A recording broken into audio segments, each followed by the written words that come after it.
नमस्कार, मेरा नाम है सुनैना कश्यप और आप देख रही हैं KH लाइव हिमाचल। हिमाचल की राजनीति में अंदर खाने कोई ना कोई किसी ना किसी से नाराजगी बनाए हुए है। फिर बात चाहे विपक्ष की हो या सत्ता पक्ष की, कांग्रेस और बीजेपी दोनों ही इस मर्ज से ग्रस्त है। लेकिन आज बात सिर्फ कांग्रेस की। बीजेपी की दुखती रग पर फिर कभी चर्चा करेंगे क्योंकि वहां फहरिस्त ज्यादा लंबी है। आज कांग्रेस के अंदरूनी कलह पर जिक्र इसलिए भी जरूरी है क्योंकि कांग्रेस की हिमाचल प्रभारी रजनी पाटिल के एक बयान से फिर कयासों का सिलसिला शुरू हो गया है। एक तरफ तो कहा जा रहा है कि सब कुशल मंगल है, लेकिन दूसरी तरफ फिर मनाने की कोशिश क्यों? चलिए विस्तार से पूरा मामला आपको समझाते हैं। कुछ दिन से सोशल मीडिया पर आपने देखा होगा कि पूर्व केंद्रीय मंत्री आनंद शर्मा के भाजपा में जाने की चर्चाएं जोरों पर थी, या जो भी कह लीजिए। अटकलें थी कि आनंद शर्मा पार्टी से किनारा कर सकते हैं। लेकिन इसी बीच अब प्रदेश प्रभारी रजनी पाटिल ने शिमला में उनसे मुलाकात की और दोनों के बीच घंटों चर्चा हुई। चर्चा के बाद अब रजनी पाटिल का बयान सामने आया है कि काम करने वाला ही नाराज होता है और नाराज होना स्वाभाविक है। लेकिन सियासी चश्मे से देखें तो इस सादगी भरे बयान के पीछे की गहराई को समझना बहुत जरूरी है। यह कहना गलत नहीं होगा कि आनंद शर्मा की नाराजगी की जड़ें राज्यसभा चुनाव में छिपी है। पार्टी की ओर से प्रत्याशी न बनाए जाने के बाद से ही आनंद शर्मा ने खुद को थोड़ा अलग कर लिया था।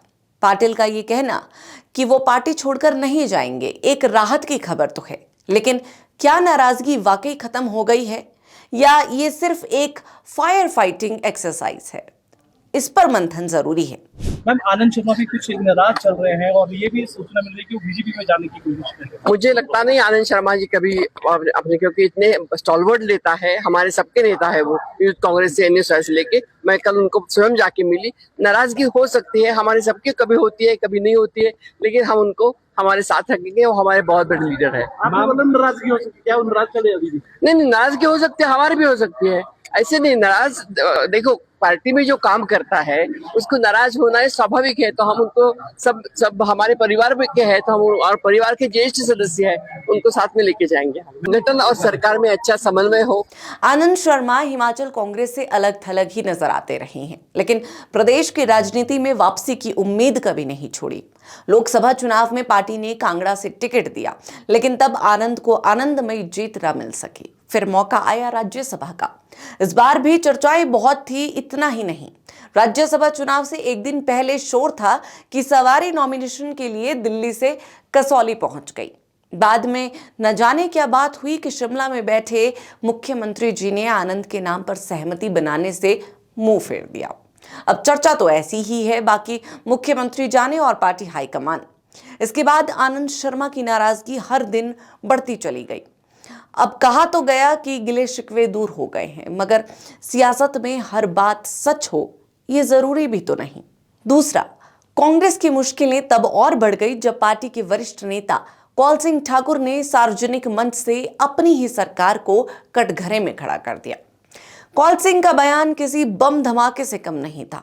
उन्होंने भरे मंच से कहा कि मुख्यमंत्री के आदेश के बावजूद काम नहीं हो रहे, बल्कि बीजेपी के लोगों के काम हो रहे हैं और कांग्रेस कार्यकर्ताओं को लटकाया जा रहा है। इतना ही नहीं, स्वर्गीय वीरभद्र सिंह के दौर को याद करते हुए उन्होंने सुक्खू कार्यकाल की तुलना भी उनसे कर डाली। वीरभद्र सिंह जी थे, जब लिखते थे अप्रूव्ड, वो लिखते थे 5 लाने के 1 to 5 अप्रूव्ड मीन अप्रूव्ड, और उसके ऑर्डर हो जाते थे, फिर कोई नहीं उनको टाल सकता था। अब मुख्यमंत्री लिख देते अप्रूव्ड, लेकिन वो 3 महीने फिर ऑर्डर नहीं हो रहे। इसके बारे में मैं मुख्यमंत्री को बताया था मैं कि आप इस बात को सुनिश्चित करो। बीच में कई बीजेपी वाले हाथों हाथ पर आकर के ऑर्डर उनकी जगह आ जाते हैं। जब 3-4 महीने के बाद ऑर्डर मिलते तब तक पोस्ट भर जाती है। ये जो है हमारे वर्करों में इस बात का रोष है और मैंने सरकार को इस बात में बताया। अब ये बयान गंभीर इसलिए बना क्योंकि ये बताता है कि सरकार और संगठन के बीच तालमेल की भारी कमी है। ये प्रशासनिक अधिकारियों पर सीधा हमला है कि वो सरकार के आदेशों को अनसुना कर रहे हैं। ये उन कार्यकर्ताओं के मनोबल को तोड़ता है जो सत्ता आने का इंतजार कर रहे थे। कौल सिंह की नाराजगी की वजह पूछने पर भी रजनी पाटिल ने कहा कि कौल सिंह की नाराजगी किन कारणों से है उसके बारे में उनसे पूछा जाएगा। उन्होंने क्यों नाराजगी जताई है उस पर उनकी राय जानी जाएगी और उसे दूर किया जाएगा। अब सवाल उठता है कि रजनी पाटिल इन दो बड़े वरिष्ठ नेताओं को कैसे संभालेगी। आनंद शर्मा राष्ट्रीय स्तर का चेहरा है तो कौल सिंह ठाकुर का मंडी और आसपास के क्षेत्रों में मजबूत जनाधार है। हम आज उसका जायजा लेंगे। आज हमने पीएसी की मीटिंग बुलाई है जिसमें कौल सिंह ठाकुर जी भी रहेंगे, उनसे भी हम बात करेंगे। अगर ऐसे कुछ उनके ग्रजेस है, उनके कोई संवेदना है तो हम उसको जान के उसका सुधारने की कोशिश करेंगे। और ये तो वो चेहरे हैं जो फिलहाल सामने आए हैं। अभी और कई ऐसे नाराज चेहरे भी बैठे हैं जिनके माथे पर शिकन नहीं मगर दिल में टीस बाकी है। सोचने वाली बात है कि अगर वरिष्ठ नेता इसी तरह सार्वजनिक रूप से अपनी नाराजगी जाहिर करेंगे तो विपक्ष यानी बीजेपी को बैठे बिठाए मुद्दा मिल जाएगा।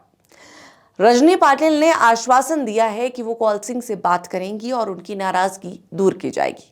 लेकिन राजनीति में नाराजगी दूर करना इतना आसान नहीं होता, खासकर तब जब मामला पद, प्रतिष्ठा और कार्यकर्ताओं के मान सम्मान का हो।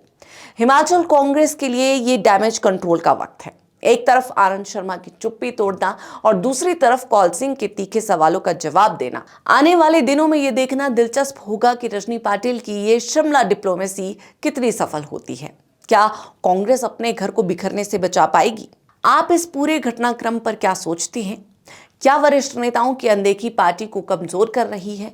अपनी राय कमेंट बॉक्स में जरूर बताएं और इस वीडियो को लाइक शेयर जरूर करें।